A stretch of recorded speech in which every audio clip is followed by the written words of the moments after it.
계신 곳에서 함께 눈을 감고 기도하겠습니다. 여러분, 하나님의 나라가 천국이 임하면 이런 놀라운 역사가 있습니다. 이 시간에 이 가사를 생각하며 함께 기도하겠습니다.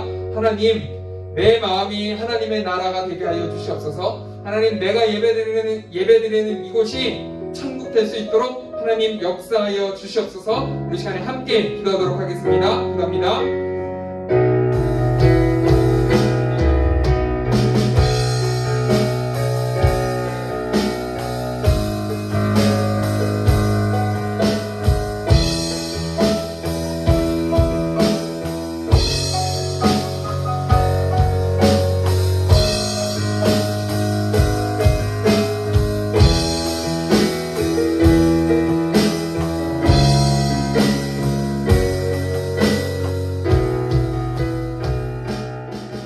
하나님, 코로나 바이러스가 심각한 상황 속에서도 예배를 드릴 수 있게 해주셔서 감사합니다.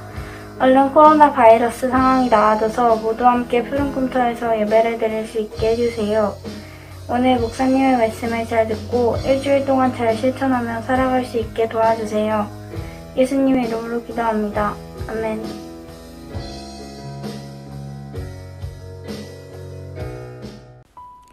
함께 사도신경으로 우리의 신앙을 고백하겠습니다. 나는 전능하신 아버지 하나님, 천지의 창조주를 믿습니다. 나는 그의 유일하신 아들, 우리 주 예수 그리스도를 믿습니다. 그는 성령으로 잉태되어 동정녀 마리아에게서 나시고 본디오 빌라도에게 고난을 받아 십자가에 못 박혀 죽으시고 장사된 지 사흘 만에 죽은 자 가운데서 다시 살아나셨으며 하늘에 오르시어 전능하신 아버지 하나님 우편에 앉아 계시다가 거기로부터 살아있는 자와 죽은 자를 심판하러 오십니다. 나는 성령을 믿으며 거룩한 공교회와 성도의 교제와 죄를 용서받는 것과 몸의 부활과 영생을 믿습니다. 아멘.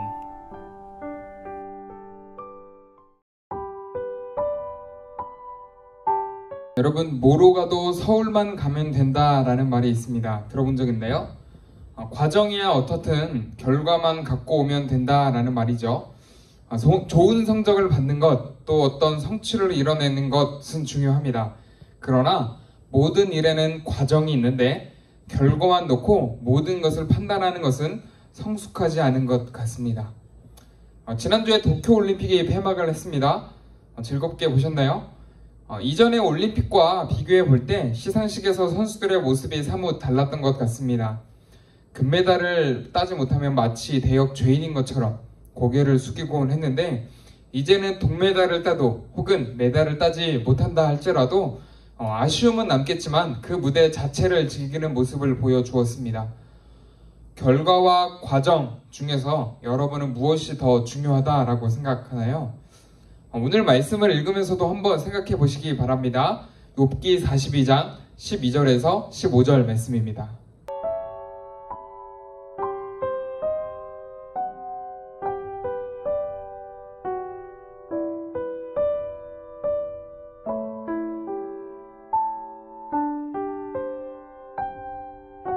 오늘 우리가 함께 읽은 말씀은 욥의 가장 마지막 부분입니다. 욥이라는 인물을 아십니까? 욥기 1장 1절은 이 욥이라는 인물에 대해서 이렇게 설명을 합니다.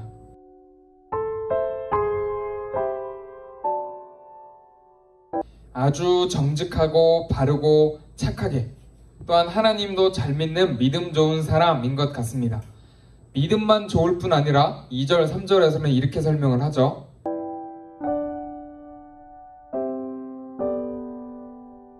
사람 좋고 믿음만 좋은 게 아니라 자녀도 많고 재산도 많고 남부러울 게 없는, 소위 말하는 금수저라고 설명을 해야 될까요?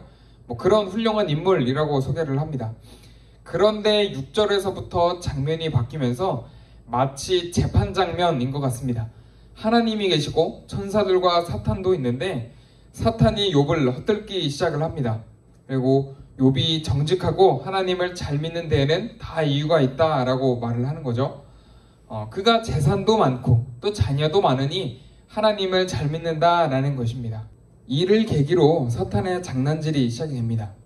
평화로운 욥의 일상에 갑자기 엄청난 재앙들이 쏟아지죠. 소가 죽고 양과 종들이 죽고 심지어는 집에 건물들이 무너져서 자녀들까지 죽게 되었습니다. 그럴 뿐만 아니라 온몸에 종기, 피부병이 생겨서 미친 사람처럼 앉아서 온몸을 긁으며 겨우 살아가는 지경이 되었습니다. 이쯤 되면 하나님을 저주할 정도가 아니라 고통 속에 괴로워하다가 자살을 한다 할지라도 욥을 비난할 수는 없을 것 같습니다. 욥도 자신의 고통의 원인을 알지 못한 채 친구들과 논쟁을 벌이기도 하고 또 하나님을 원망하기도 하는 모습을 욥기 1장부터 41장까지 그려놓고 있습니다. 욥기 전체의 내용은 원인을 알 수 없는 고통 속에서 몸부림치는 인간의 고뇌를 보여준다라고도 할 수 있죠. 여러분 한번 생각해 봅시다. 내가 공부를 안 해서 성적이 낮은 것은 납득이 됩니다. 그런데 공부를 진짜 열심히 했는데도 성적이 낮다라고 한다면, 아니 나는 예배를 한 번도 빠지지 않고 또 착하게 살아왔는데 갑자기 심각한 질병에 걸렸다면, 여러분 실제로 제가 아는 분 중에는 정말 교회도 열심히 다니고 또 심지어 전도도 많이 하고 또 성격도 좋고 또 좋은 직업도 갖고 훌륭하게 사는 분이 있었습니다. 그런데 이분이 갑작스럽게 질병으로 인해서 30살이 되던 해에 하나님 나라로 가신 분이 있었습니다. 여러분 우리는 이런 상황을 어떻게 설명할 수 있을까요? 욥이 그랬던 것처럼 그냥 하나님이 시키셨고 사탄의 장난질이라고 설명하고 끝낼 수 있을까요? 아니 하나님이 시켰다고 한다면 여러분 그런 하나님을 믿어야 합니까? 과정이야 어떻든 욥기의 마지막에는 이렇게 이야기를 합니다. 말씀을 다시 읽어보겠습니다. 12절에서 15절의 말씀입니다.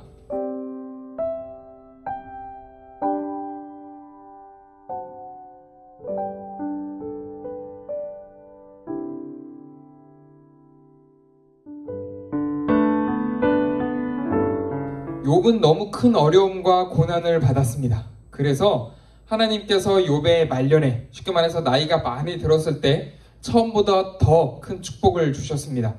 1장 1절에서 아들이 7, 딸이 3, 양이 7,000마리, 낙타가 3,000마리, 소 500마리, 당나귀 500마리, 암나귀가 500마리라고 이야기를 했는데 마지막 42장 12절 오늘 말씀에서 보니까 아들이 7에 딸이 3, 그리고 양이 14,000마리, 낙타가 6,000마리, 소 1,000마리, 암나귀가 1,000마리.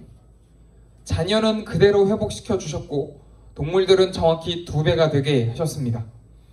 욥이 그렇게 고생을 했지만 자녀도 10명을 다시 낳게 되었고 재산도 2배가 되었습니다. 그럼 된 거 아닌가요? 더 좋은 거 아닌가요? 우리가 이런 결과 지상주의를 조심해야 합니다. 결과만 좋으면 과정이 어떻든 상관없을까요? 우리 하나님은 그런 분입니까? 뭐로 가도 천국만 가면 끝일까요? 저는 여러분에게 욥기의 결론을 조금 다르게 이야기하고 싶습니다. 결과만 좋으면 다 좋은 게 아니라 과정도 중요합니다. 욥이 물론 젊었을 때보다 늙어서 더 부자가 된 것도 좋지만 하나님은 그저 고생 끝에 낙이 온다 정도의 메시지를 주려고 하신 게 아닙니다. 욥의 입장에서 생각해 봅시다. 자녀가 다 죽고 재산을 모두 잃고 자신의 건강까지 잃었는데 그 아픔과 상처가 돈만 많이 생긴다고 사라질까요? 아니 이번 중간고사에서 여러분이 20점을 받았다. 그래서 엄마에게 죽도록 혼이 났고 다음 기말고사에서는 90점을 받아서 기분이 좋아졌습니다. 여러분 그렇다고 해서 중간고사 때 죽도록 혼난 기억이 사라질까요? 성경은 상처가 바로 사라지고 아픔을 잊게 된다라고 말하지 않습니다. 고통을 극복할 수 있다는 걸 보여주는 거죠. 단지 뼈아픈 상처를 지닌 채 다시 시작하고 또 다시 일어날 수 있는 새로운 가능성이 열렸다라는 사실을 말해주고 있습니다. 도무지 다시 시작할 수도 다시 일어설 수도 없는 절망의 순간에조차 하나님은 새로운 가능성의 문을 열어주신다라는 사실이죠. 모진 불행과 슬픔에도 좌절하거나 포기하게 하지 않으려고 새로운 삶의 가능성을 열어주시는 하나님의 초대로 욥기를 읽어야 합니다. 여러분 하나님은 그런 분입니다. 그런 모습으로 우리와 함께 하십니다. 하나님 믿으면 무조건 성적이 올라가고 무조건 건강해지고 무조건 부자가 되는 것이 아니라 아픔과 슬픔과 또 어려운 일들이 있지만 그 상처를 조금씩 극복하며 다시 일어나서 새롭게 시작할 수 있는 힘, 그 가능성을 우리에게 주고 계십니다. 그 믿음으로 살아가시는 여러분 되시길 주님의 이름으로 축복합니다. 아멘. 우리 이 시간에 말씀 생각하면서 잠시 함께 기도하겠습니다.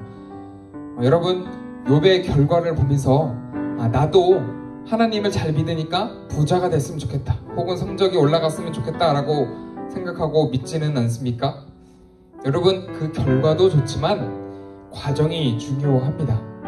그 과정 속에서 함께 하시는 하나님을 느낄 수 있어야 합니다. 욥기는 오늘 우리에게 그것을 이야기하고 있죠.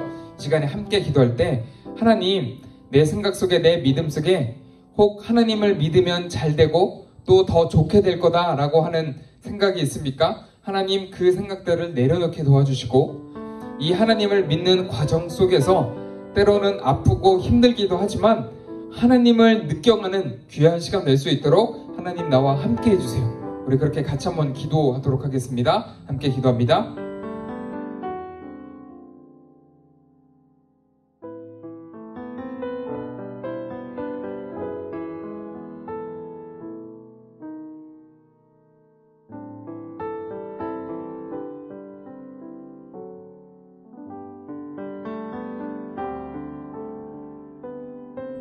사랑의 주님, 감사합니다. 하나님, 귀한 욥기의 말씀을 통하여서 나는 어떠한 믿음을, 나는 어떤 하나님을 믿고 있는지를 점검해 보았습니다. 하나님을 믿으면 마치 무엇이든 잘 될 것 같고, 하나님을 믿으면 내 성적도 올라가고 만사 형통할 것 같은데, 오늘 말씀은 그것보다 그 믿는 과정 안에서 어떤 즐거움과 슬픔과 어떤 일이 있더라도 나와 함께 하시는 하나님을 느낄 수 있어야 한다라는 그 메시지를 던지고 있습니다. 하나님, 나는 그 하나님을 느끼고 있습니까? 아니면 잘 되는 것만 꿈꾸고 있습니까? 하나님, 내 안에 새로운 믿음으로 또 새로운 하나님에 대한 시선을 가지고 하나님과 함께 살아갈 수 있도록 하나님 역사하여 주시옵소서. 오늘도 말씀 가운데 우리와 함께 하시는 주님께 감사드리며 귀하신 예수 그리스도의 이름으로 간절히 기도드립니다. 아멘. 이제는 우리 주 예수 그리스도의 은혜와 하나님의 사랑과 성령의 교통하심이 날마다 우리와 함께 하시는 하나님을 느끼며 살아가기로 다짐하는 모든 푸른꿈터 친구들 선생님 머리 위에 이제로부터 영원히 함께 없시기를 간절히 축원하옵나이다. 아멘.